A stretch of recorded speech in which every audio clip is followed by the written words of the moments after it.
महाराज कृष्णचंद्र राय के दरबार में स्थान पाने के बाद गोपाल भांड की प्रसिद्धि कृष्णगंगा में फैल गई। उससे मिलने के लिए प्रायः तरह तरह के लोग आने लगे। ऐसे लोगों में महत्वाकांक्षी भी होते और जिज्ञासु भी। उसे भी लोगों से मिलना जुलना पसंद था। लोगों से मिलने जुलने से नई जानकारियां उसे मिलती रहती थीं। कभी कभी लोग उसे अपनी कोई समस्या भी बताते और वह उस समस्या का हल उन्हें सुझा देता। इस तरह उसकी प्रसिद्धि कृष्णगंगा के बाहर भी पहुंचने लगी। महाराज कृष्णचंद्र तक भी उसकी प्रसिद्धि की चर्चा पहुंची। महाराज ये जानकर प्रसन्न हुए कि उनके दरबार का एक आदमी राज्य के बाहर भी अपने बुद्धि कौशल के कारण जाना जाता है। एक दिन दरबार समाप्त होने के बाद महाराज कृष्णचंद्र ने उससे अपने साथ भ्रमण के लिए चलने को कहा। इनकार का कोई कारण नहीं था। दोनों ही घोड़े पर बैठकर धीरे धीरे घोड़ा दौड़ाते हुए कृष्णगंगा के मुख्य मार्गों से गुजरते रहे। महाराज ने अचानक अपना घोड़ा कृष्णगंगा से बाहर जाने की राह की ओर घुमा दिया। ये वही सड़क थी जो कृष्णगंगा से मुर्शिदाबाद की ओर जाती थी। मुर्शिदाबाद से जुड़ी कई रोचक स्मृतियां महाराज कृष्णचंद्र के मस्तिष्क में थीं और कई अविस्मरणीय स्मृतियां गोपाल भांड के मस्तिष्क में। चलते चलते दोनों कृष्णगंगा के सीमांत क्षेत्र में प्रवेश कर गए। यहाँ मनोरम हरियाली थी, खुला वातावरण था, आकर्षक सरोवर था जिसमें कमल पुष्प खिले हुए थे। भीनी भीनी सुगंध के साथ मंथा समीर दोनों के दिलो दिमाग में ताजगी भर रहा था। सरोवर के पास ही एक छोटा सा मंदिर था जहां से वंशी की मधुर ध्वनि उन दोनों तक पहुंच रही थी। महाराज वंशी की धुन को सुनकर चकित रह गए। अरे, ये कैसी स्वप्निल अनुभूति से भर रहा हूं मैं। शायद यही प्रकृति का चमत्कार है। शाम ढल रही है, संपूर्ण आकाश रक्तवर्णी हो उठा है। चिड़ियां चहचहाते हुए अपने घोंसलों की ओर लौट रही हैं।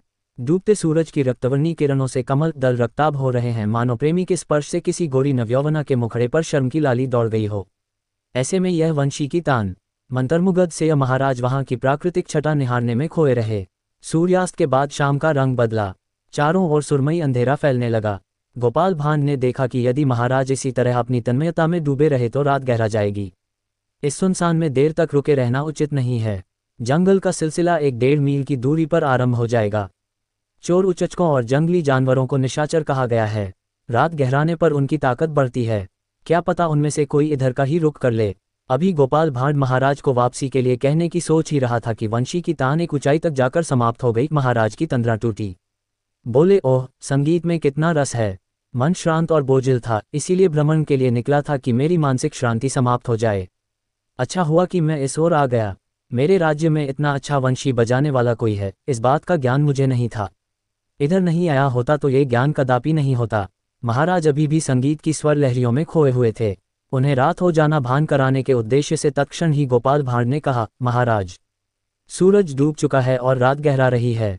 अभी तो हम लोग कृष्णगंगा की राह चलें। रास्ते में बात भी होती रहेगी। महाराज की मानो चेतना लौटी। समय का भान हुआ। उन्होंने अपना घोड़ा मोड़ लिया और कृष्णगंगा की ओर लौट पड़े। महाराज के घोड़े के बगल में गोपाल भांड भी अपना घोड़ा ले आया। महाराज ने उससे कहा, गोपाल, इस सुरम्य वातावरण में मंद मंथर समीर के साथ वंशी की सुरीली तान ने मुझे जैसे सम्मोहित कर लिया था। मैं अभी भी संगीत की उन लहरियों से अपनी शिराएं झंकृत होती अनुभव कर रहा हूँ। संगीत का ऐसा प्रभाव मैंने कभी नहीं जाना था। हाँ महाराज, गोपाल ने कहा, मैं तो बचपन से ही संगीत प्रेमी रहा हूँ। आप जानते हैं महाराज, उस रमणीय स्थल पर गुरु देवहरि ने वह छोटा सा मंदिर बनवा रखा है। वे वहीं रहते हैं और कुछ शिष्यों को संगीत की शिक्षा देते हैं, परंपरागत संगीत की। वे वंशी बजा सकते हैं तो वीणा और सितार भी। तबला, ढोल और मृदंग पर भी उनकी उंगलियां जादू का सा प्रभाव पैदा करती हैं। अरे, तुम पहले से इस स्थान के बारे में जानते हो? महाराज ने विस्मय से पूछा और घोड़े की लगाम खींच ली। घोड़ा हठात रुक गया। गोपाल ने कहा, हाँ महाराज, मैं बचपन से इस स्थान को जानता हूँ। मगर आपने घोड़ा क्यों रोक लिया? चलते रहिए, रात गहरा चुकी है और महल तक पहुँचने में अभी समय लगेगा। महाराज ने घोड़े को एड़ लगाई। घोड़ा फिर मंद गति से चलने लगा। तो तुम बचपन से इस स्थान के बारे में जानते हो, मगर तुमने कभी मुझे बताया ही